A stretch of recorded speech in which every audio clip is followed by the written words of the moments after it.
The wedding invitations mock me from across the dining room table, their cream-colored elegance a stark contrast to the turmoil in my chest.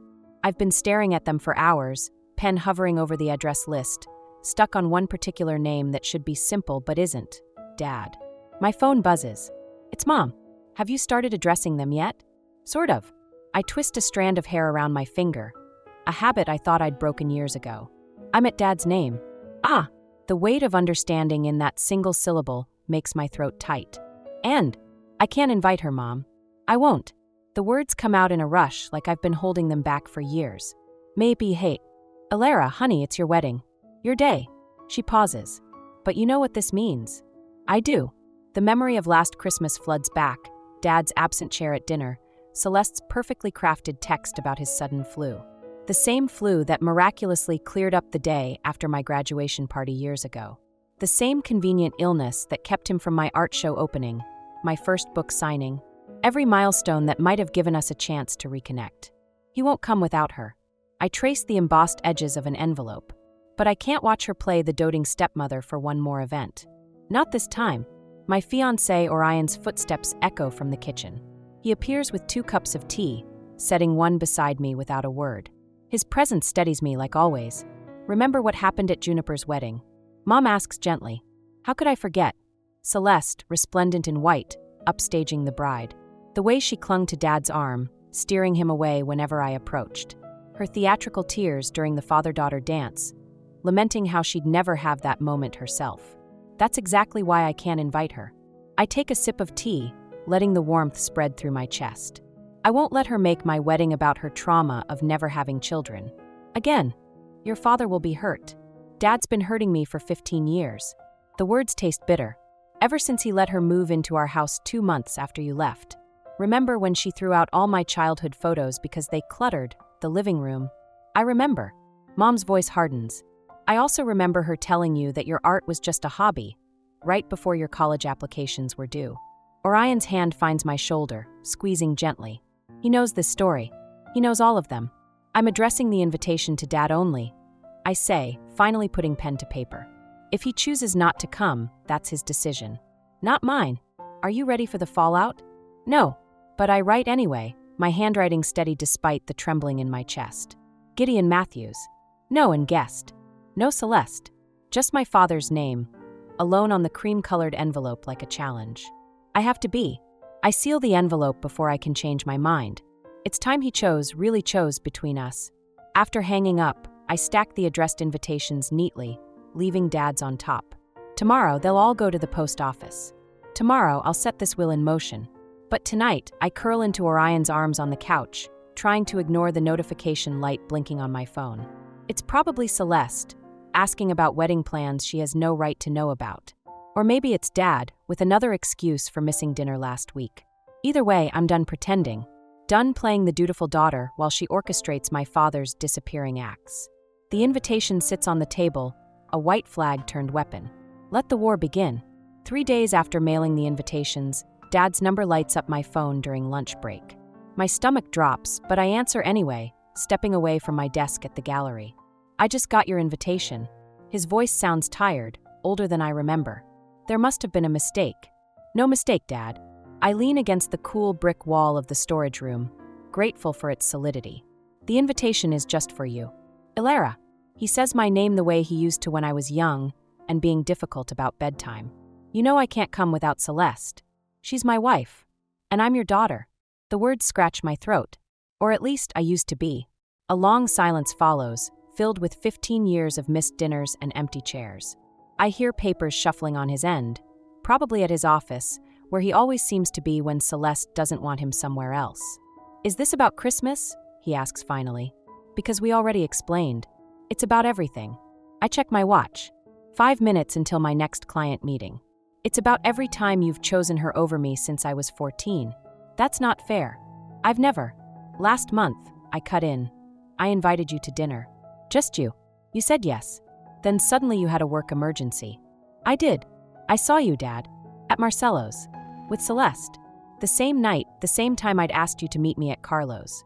Another silence, heavier this time. I imagine him at his desk, pinching the bridge of his nose like he always does when confronted with an uncomfortable truth. "She'd had a rough day," he says finally. "She needed me. And I didn't." The gallery door chimes. Through the storage room window, I see Juniper arriving early for our meeting about her wedding photos. She catches my eye and mouths, "You okay?" I manage a weak nod. "Look," Dad sighs, "I'll talk to Celeste. Maybe we can work something out." "No." The word comes out sharper than I intended. "No more negotiations. No more compromises. The invitation is for you alone. It's your choice whether to come or not. You're putting me in an impossible position. Welcome to my world." I straighten up, squaring my shoulders.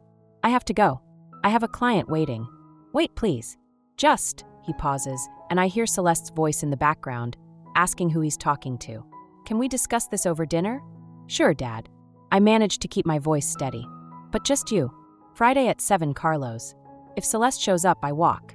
I end the call before he can respond and join Juniper in the gallery. She takes one look at my face and pulls me into a hug. "Your dad." I nod against her shoulder. "He got the invitation.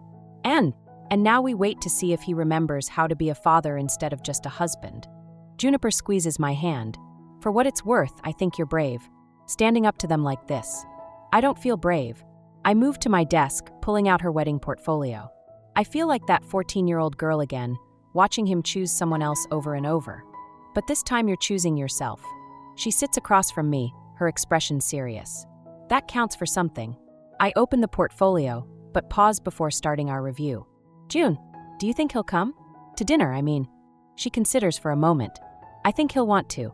But Celeste won't let him." I finish. "Yeah, that's what I think too." The gallery door chimes again and we turn to business. But my phone sits heavy in my pocket, waiting for a confirmation that probably won't come. Just like every other time I've reached for my father across the chasm Celeste built between us. Friday's dinner reservation feels less like hope and more like proof. One more empty chair to add to my collection. Friday night at Carlo's, I sit alone at a table for two, watching the minutes tick by on my phone. 7:15. 7:30. The waiter's pitying glances sting more than Dad's absence. My water glass is nearly empty when the restaurant door opens. For a moment, hope flutters in my chest, but it's Tamsin, Celeste's friend, walking in with her husband. She spots me and freezes, guilt flashing across her face before she quickly looks away. I'm gathering my things to leave when she approaches my table, wringing her hands. "Ilara, I think there's something you should know. I'm actually just. It's about your father. And tonight," she glances around nervously. "Celeste was at book club yesterday, talking about how she'd made sure Gideon wouldn't come." The world tilts slightly. "What do you mean, made sure?" Tamsin lowers her voice. "She said she'd hidden his phone while he was in the shower, then called his office pretending to be his assistant. Something about an emergency client meeting tonight that couldn't wait." My fingers go numb around my purse strap. "She what?" "She was laughing about it, saying she'd rather die than let him have dinner alone with you. That she'd worked too hard to." Tamsin stops abruptly, color draining from her face. I turn to see what she's looking at. Celeste stands in the doorway, her perfectly painted smile turning glacial as she takes in the scene. "Tamsin, darling." Her voice carries across the restaurant. "I didn't expect to see you here." Before either of us can respond, she glides over to our table. "Ilara, sweetheart, did your father not tell you? He has an important meeting tonight. But I thought I'd stop by to keep you company instead." The lie rolls off her tongue so smoothly, I almost doubt Tamsin's story. "Almost. How thoughtful." I manage. "But I was just leaving." "Oh, but I insist." She slides into the empty chair, Dad's chair. "We have so much to discuss about the wedding. Like why my invitation seems to have gotten lost in the mail." Tamsin backs away, mouthing, "I'm sorry," before fleeing to her waiting husband. I don't blame her. Celeste's smile hasn't reached her eyes in 15 years. It wasn't lost. I meet her gaze steadily. "It was never sent." "I see." She signals the waiter. 2 glasses of Pinot Grigio, please." "Now, about this childish behavior of yours. Did you really think I wouldn't find out?" The words escape before I can stop them. "About the phone. The fake emergency." Her smile doesn't waver, but something cold flickers in her eyes. "I'm sure I don't know what you mean." "You know exactly what I mean. You've been doing this for years, haven't you? Every time Dad tries to see me alone. Your father is a busy man. My father is a puppet." I stand up, my chair scraping loudly against the floor. And you're so terrified of losing control that you can't let him spend 2 hours with his own daughter. She reaches for my arm, her manicured nails digging in slightly. Sit down. People are staring. Good. I pull free. Let them stare. Let them see exactly who you are. I am your father's wife. You're nothing but a scared, manipulative woman who couldn't have children of her own, so you made sure no one else could have their father either. The slap echoes through the restaurant. My cheek burns, but satisfaction floods through me as heads turn, as witnesses murmur and point. Finally, her mask has cracked. Thank you, I say quietly, gathering my things, for proving exactly why you're not welcome at my wedding. I leave her there, surrounded by whispers and stares, her carefully constructed facade lying in shards around her like broken glass. In my car, I text Dad. Ask Celeste about my cheek when she gets home. Ask her why everyone at Carlo's saw her hit me. Then ask yourself why you're really missing dinner tonight. The response comes instantly. What are you talking about? I'm in an emergency meeting. I turn off my phone and drive away, leaving him to his comfortable lies and her to her crumbling control. Some battles aren't worth fighting. Some wars are won by walking away. The bruise on my cheek fades to yellow by the time Dad finally shows up at the gallery. 3 days of ignored calls, and now he stands among the abstract paintings, looking lost in their chaos of color and shape. You could have called first, I say, not looking up from my laptop. Would you have answered? He moves closer, stops at the edge of my desk. Jesus, Elera. Your face. Makeup helps. I click through another email, pretending my hands aren't shaking. Though I'm sure Celeste told you it never happened. She said you were hysterical, that you knocked into her hand when she tried to calm you down. A laugh escapes me, sharp and bitter. And you believed her. Of course you did. I don't know what to believe anymore. He picks up a framed photo from my desk, me and Juniper at her wedding. Everyone's telling different stories. Have you ever considered asking yourself why your wife needed to sabotage a dinner with your daughter? Before he can answer, the gallery door chimes. Orion walks in, stops short when he sees Dad. His jaw tightens, but he keeps his voice neutral. Mr. Matthews. Interesting timing. Orion. Dad nods stiffly. I was just leaving. Orion sets down a takeout bag. Or just making excuses. I can never tell with you. This is between me and my daughter. Nothing's been between you and your daughter for 15 years. Orion moves to stand beside me, his presence steady and warm. That's the problem. Dad's face reddens. You don't understand. I understand perfectly. I stand, finally meeting his eyes. You know what today is? He blinks, confused. It's the anniversary of Mom's wedding to Alaric. 8 years ago. You promised to come to the reception, remember? Just for an hour, just to show we could all be civil. I had a migraine. That's what Celeste told everyone. But Tamsin saw you both at the country club that afternoon, perfectly healthy, because heaven forbid you attend your ex-wife's wedding and make your daughter happy. That's not. He stops, looking trapped. It was complicated. It's always complicated with you, Dad.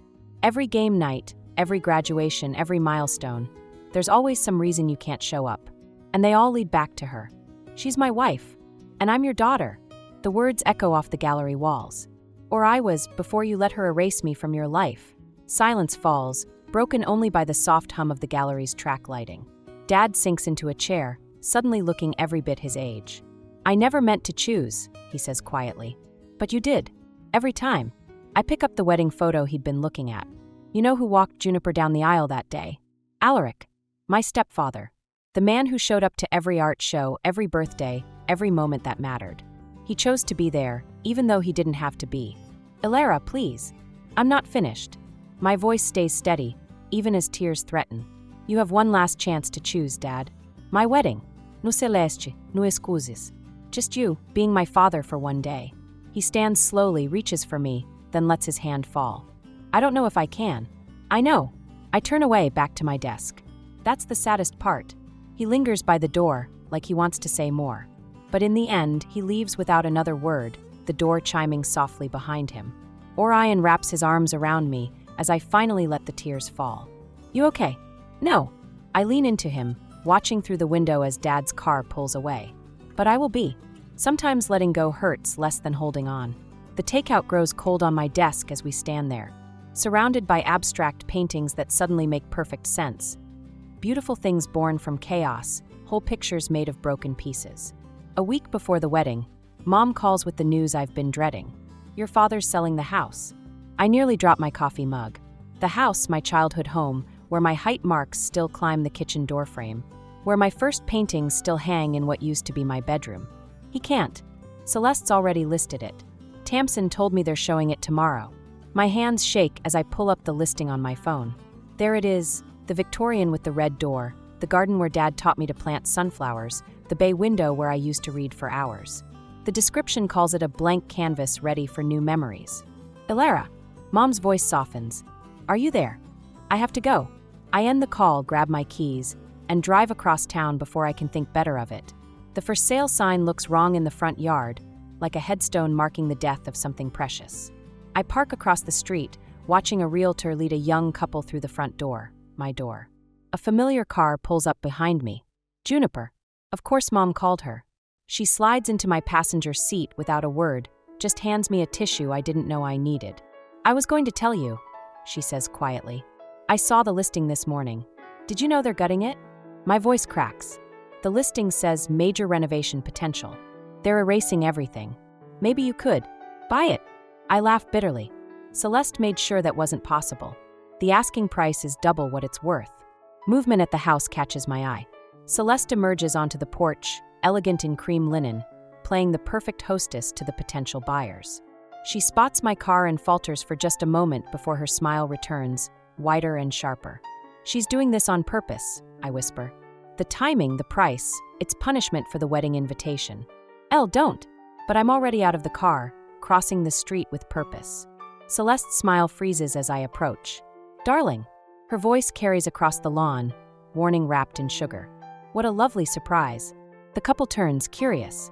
I recognize the woman's hopeful expression. The same one I wore at 14, believing this house could be a fresh start. I should warn you, I say to them, ignoring Celeste's attempt to interrupt. The foundation's unstable. Has been for years. That's not. Celeste starts, but I press on. The basement floods every spring. The wiring in the east wing is original, dangerous, really. And the attic? I meet Celeste's gaze. Well, let's just say some things up there can't be renovated away. The couple exchanges worried glances. Celeste's perfectly manicured nails dig into her palms. Perhaps we should continue the tour inside, she suggests smoothly, but the damage is done. I can see it in their faces. The seed of doubt has been planted. Of course. I smile, sweet as poison. Don't forget to check the kitchen doorframe. The height marks there tell quite a story about family. About promises kept and broken. Ilara. Her voice drops, all pretense gone. Leave. Now. Or what? You'll slap me again? There are witnesses this time. The couple backs away, murmuring excuses. The realtor follows, already on her phone, probably calling other clients to cancel tomorrow's showings. You spiteful little. I learned from the best. I turn to leave, then pause. Oh, and Celeste. The attic. I left something there years ago. A diary. Detailed everything you did, every manipulation, every lie. I wonder what Dad would think if someone found it during the renovation. Her face pales. We both know there's no diary, but the possibility will eat at her, make her question every creak and shadow in that old house. As I walk away, Juniper falls into step beside me. There's no diary, is there? No. I get back in my car, watching Celeste through the rearview mirror as she stands alone on the porch, her perfect world cracking around her. But she'll never be sure. Sometimes the best revenge isn't what you do, it's what you make them think you might do. 2 days before my wedding, Dad shows up at my apartment unannounced. His hands tremble as he holds out a manila envelope. Celeste found this in the attic. My stomach drops. There was no diary. I'd made that up. But something in his expression tells me she found something worse. What is it? He pulls out a stack of letters, their edges worn soft with age. I recognize Mom's handwriting immediately. Letters she wrote me during our separation. Before the divorce. His voice cracks. Before Celeste. The implications hit me like a physical blow. Letters that could change everything, or destroy what little remains of my family. She's threatening to show them to Mom, I say. It's not a question. He nods, sinking onto my couch. Unless you publicly apologize to her. Invite her to the wedding. Make things right. Make things right. The laugh that escapes me sounds foreign, almost hysterical. Like when she made things right by destroying every photo of Mom in the house. Or when she made things right by convincing you to miss my college graduation. Ilara, please. Your mother. These letters could hurt her.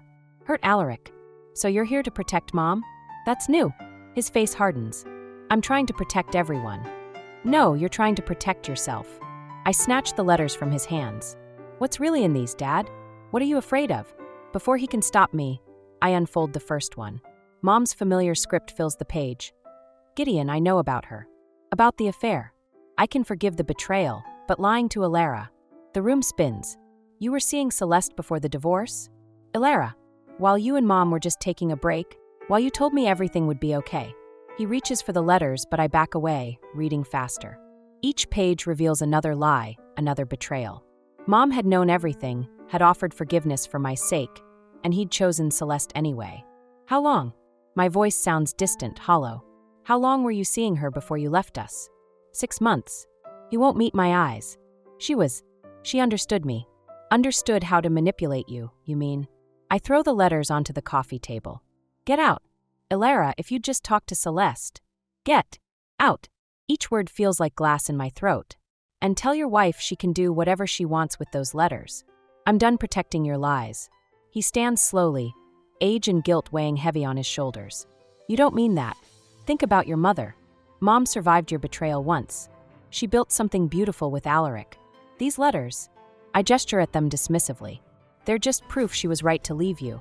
And what about your wedding? You'd really want me to miss it. The question hangs between us, 15 years of missed moments condensed into one final choice. You've been missing from my life since the day you chose her. I open the door. The empty chair at my wedding will just make it official. After he leaves, I sink to the floor, letters scattered around me like fallen leaves. My phone buzzes, a text from Celeste. Your father told you our terms. You have 24 hours to decide. Another buzz. Family peace comes at a price, darling. Are you ready to pay it? I block her number, then Dad's. With shaking hands, I gather the letters and reach for my phone again. Mom, can you come over? There's something you should know. Sometimes the truth hurts more than lies, but at least it's honest pain. At least it's real. And maybe, just maybe, it's time everyone's truth came to light. The morning of my wedding dawns clear and bright, but I'm not at the venue. Instead, I'm standing in front of my childhood home, watching Tamsin hurry down the front walk, her face pale. I had to tell you, she says, glancing nervously over her shoulder. Celeste's been planning this for weeks. She told Gideon she found a lump, made him promise to take her to the hospital today. She's making him miss your wedding over a lie. My wedding dress hangs in a garment bag at the venue, where Mom and Juniper are probably wondering where I am. But this is my last chance to break Celeste's hold on my father. I stride up the familiar path, my keys still fitting the lock despite everything. Inside, Celeste stands at the foot of the stairs in a silk robe, her perfectly made-up face betraying no surprise at my arrival. Shouldn't you be getting ready for your big day? Her smile doesn't reach her eyes. Oh wait, there won't be a father-daughter dance now, will there? Drop the act. My voice is steady, calmer than I feel. Tamsin told me everything. There is no lump, is there? Tamsin should learn to keep her mouth shut. Celeste's facade cracks slightly. But it doesn't matter. Gideon's already left for the hospital. Such a devoted husband, don't you think? Why? The question bursts from me. Why go to such lengths to keep him away? Because you need to understand. She steps closer, her perfume cloying. He's mine now. Has been since before your mother knew. And I won't let you take him back. Take him back. I laugh, the sound echoing in the empty foyer. I don't want him back. I want him to see you, really see you. He sees exactly what he needs to see. She reaches for her phone. Now, shouldn't you be leaving? I need to call Gideon, tell him the news from the doctor. No. I snatch the phone from her hand. You're going to tell him the truth. All of it. Or what? Her smile turns cruel. You'll show him those old letters? Break your mother's heart all over again? Face it, Ilara. You've lost. Actually, a voice says from the doorway, she hasn't. We both turn. Dad stands there, still in his suit, car keys dangling from his hand. Behind him, Tamsin gives me a slight nod before slipping away. Gideon. Celeste's voice rises an octave. The hospital. Called them. He steps inside, looking older than I've ever seen him. They have no record of any appointment. Just like they had no record of my emergency client meeting last month. I was protecting you. You were controlling me. He moves to stand beside me. And I let you because it was easier than admitting what I'd done. To Maris. To Ilara. To myself. Celeste's composure shatters. Everything I did for us. No. I touch Dad's arm, feeling him trembling. You did it for yourself. And now you've lost everything. She lunges for her phone, but Dad catches her wrist. It's over, Celeste. I've already called a lawyer. The silence that follows feels like a thunderclap. Celeste sinks onto the stairs, her perfect mask finally crumbling completely. The wedding starts in 2 hours, I say quietly. Your choice, Dad. But this time, make it for the right reasons. I leave them there, among the ruins of their carefully constructed lies. Outside, the morning sun feels warmer, somehow cleaner. My phone buzzes, a text from Juniper. Where are you? Everyone's waiting. I take one last look at the house before typing my reply. On my way. And tell Mom to save an extra seat. Just in case. Sometimes revenge isn't about destroying someone else's happiness. Sometimes it's about finding your own and letting them watch from the outside. The wedding venue's garden glows in the late afternoon light as I make my final adjustments in the bridal suite. Mom fusses with my veil while Juniper touches up my makeup, neither mentioning the empty chair I'd insisted on keeping in the front row. A knock at the door makes us all freeze. Alaric pokes his head in, his eyes suspiciously bright when he sees me. Ready, sweetheart? Almost. I smooth my dress, catching Mom's reflection in the mirror. Is everyone seated and waiting? He pauses. Including your father. The room goes still. Mom's hands stop adjusting my veil, but she doesn't pull away. Alone? I ask quietly. Alaric nods. Celeste's not here. And from what I hear, she won't be anywhere near him for quite a while. Relief and something else, something lighter, floods through me. But when I turn to Mom, her face is unreadable. Are you okay with this? I ask her. With him being here? She smooths an invisible wrinkle from my dress. Honey, I made peace with your father's choices long ago. That's why I could build something beautiful with Alaric. She glances at her husband, love evident in her smile. Sometimes the best revenge is living well. The ceremony music starts, soft and sweet through the garden. Juniper squeezes my hand before slipping out to take her place. Mom kisses my cheek and follows, leaving me alone with Alaric. Last chance to change your mind about who walks you down the aisle, he says gently. I take his arm, the same arm that supported me through every major moment since I was 14. Not a chance. You earned this spot years ago. The garden path seems to glow as we walk, guests rising on either side. I see Tamsin dabbing her eyes, see Mom beaming from her seat. And there, in the front row, Dad sits alone, looking smaller somehow without Celeste beside him. Our eyes meet briefly as I pass. He nods once, and I notice the envelope on his lap, cream-colored, matching my invitations. I recognize my own handwriting. For after the ceremony, the letter I'd written last night, after everything. Not an olive branch, exactly, but not a burning bridge either. Just truth, finally spoken without anger or revenge clouding it. Orion's face when he sees me makes everything else fade away. This moment, this love, is bigger than old hurts and family drama. As we exchange vows, I feel the weight of the past lifting, replaced by something lighter, freer. At the reception, Dad approaches cautiously, letter in hand. I read it, he says simply. Good. I don't deserve forgiveness. No. I agree, watching Alaric twirl Mom on the dance floor. But maybe we deserve peace. Both of us. He follows my gaze to where Mom and Alaric laugh together, their happiness untainted by the past. I'm filing for divorce, he says quietly. Not because of today, but because I finally see clearly. That's a start. Later, as Orion and I prepare to leave for our honeymoon, I catch one last glimpse of Dad. He's sitting alone at a table, watching the dancers with a thoughtful expression. The empty chair beside him doesn't look lonely anymore. It looks like possibility. Juniper catches my eye as we head for the exit. Happy ending? She asks. I think about the letter, about Dad's empty chair beside him, about Mom and Alaric's love that grew from broken pieces.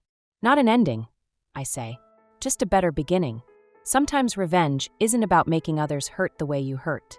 Sometimes it's about breaking free of the pain altogether, about choosing joy instead of bitterness. And sometimes, if you're lucky, others find their way out of the darkness too, following the light you've left behind.